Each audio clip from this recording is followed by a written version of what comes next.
The nuclear weapons technology developed in the 1940s through the Manhattan Project met its goal of ending World War II, but the technological advancements led to further world conflicts, including the Cold War, changed diplomatic functions and how wars are fought, and led to a perpetual fear of nuclear war and its effects.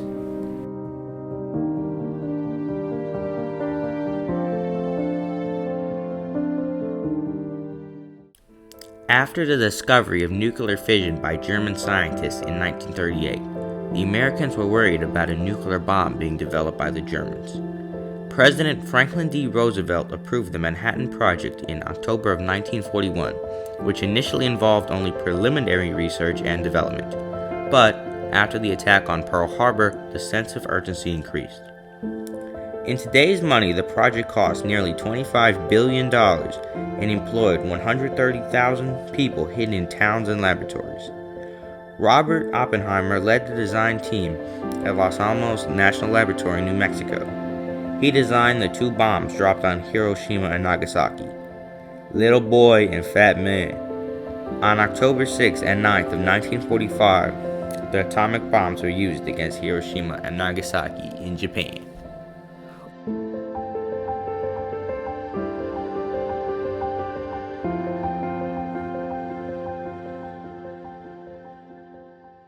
Was different about Hiroshima and Nagasaki. The violence was compressed into an instant, and killing at a level that would have taken days, weeks, or months in other battles was all but instantaneous.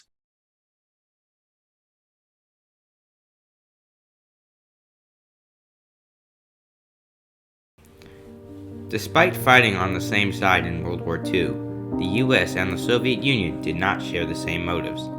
Relations between them were already tense. Joseph Stalin employed spies to infiltrate the Manhattan Project, and many were discovered by the US, intensifying the mistrust. My impression was they had more spies at Los Alamos who knew about the bomb than members of Congress.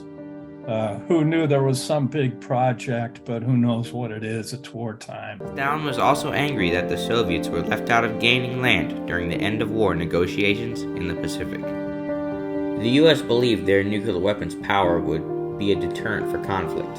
Instead, Stalin was driven to keep up and use the intelligence gathered from the Manhattan Project spies to develop his own nuclear program. The Manhattan Project directly led to the Cold War, in which the hallmark was the threat of nuclear attack, and this threat has been present in every military action since.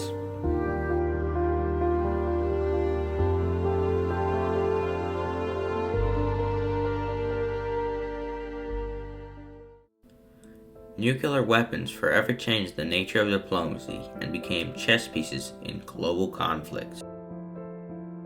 Initially, the US attempted to use nuclear weapons to convince the Soviets to stand down from conflict. For example, Truman sent B-29 bombers to the Berlin blockade in 1948 and again during the Korean War. But Soviets only stepped up their own nuclear program. England, France, and China built arsenals as well.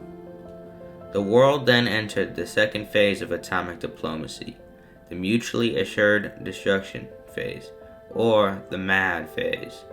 Deterrence theory is the idea that leaders would be rational actors, and that no country would actually use nuclear weapons because everyone would be destroyed.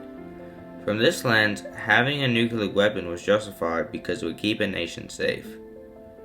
Espionage was rampant as countries worked to keep tabs on the size of each other's arsenals. Some countries likely have weapons but have not admitted it. Eventually, it was accepted that no one would use nuclear arms unless provoked. The third phase of atomic diplomacy has focused on regulation, reducing arsenals, and using weapons to secure cooperation. The agreed framework with North Korea and the Iran nuclear deal are examples of nuclear weapons as incentives. Humanitarian aid or removal of economic sanctions are offered in exchange for target countries stopping construction on nuclear facilities that could be used to build weapons. But recently, incentive deals with North Korea and Iran have collapsed, and the US and Russia continue to see each other as threats. There is a new era of fear that non-rational actors could use nuclear weapons.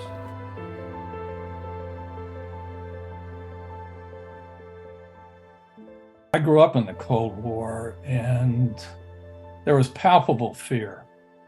The Cuban Missile Crisis, I was 14. You'd go to school in the morning, and you weren't sure you were coming home that night. The use of nuclear bombs in Japan and the resulting intensity due to the Cold War and shifts in diplomatic strategy had dramatic impacts on the public psyche. Fear of nuclear war became a cultural phenomenon itself. Awareness of the threat of nuclear war became part of everyday life around the world.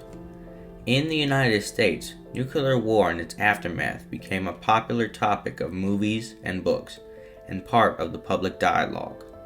For more than 4 decades, citizens in the United States experienced regular duck and cover drills and emergency systems tests. After World War II, psychologists began studying attitudes and feelings about nuclear weapons. A Gallup poll in 1951, shortly after the arms race began, showed that a majority of Americans felt unsafe thinking about atomic war. Milton Schwebel conducted a large-scale study of children and adolescents in the 1960s. According to Schwebel's findings, among 3,000 children and adolescents, 95% expressed serious concerns about war, and 44% lived in fear, awaiting war. Nuclear anxiety is a term that has been coined to describe the helplessness, sadness, and fear that people thinking about the possibility of nuclear war. This anxiety intensified when nuclear close calls or potential threats arose, such as the downing of a B-52, the Cuban Missile Crisis, the Suez Crisis, the Yom Kippur War, and numerous events due to false alarms, accidents, and miscalculations. Some studies show that overall, nuclear anxiety decreased toward the end of the Cold War, when it seemed unlikely that weapons would actually be used in war. However, some post-Cold War events have led to a resurgence in nuclear anxiety. Tension between India and Pakistan, ongoing diplomatic struggles with North Korea and in the Middle East, conflict between Russia and Ukraine, and leadership changes in the United States and Russia have renewed fears that leaders may not be relied upon to be rational actors.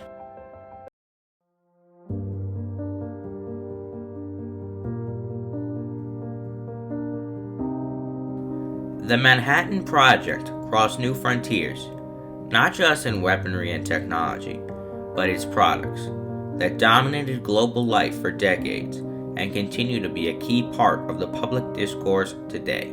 The Cold War and related conflicts were the direct result of the work of the Manhattan Project, with Soviet spies driving the Soviet nuclear program. Atomic diplomacy continues to guide international relations, whether as a deterrent to war or as a coercive tool.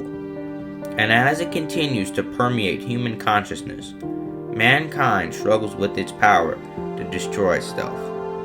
Existential nuclear anxiety is in part to blame for the overwhelming sense of fear about a nuclear future that people experience today.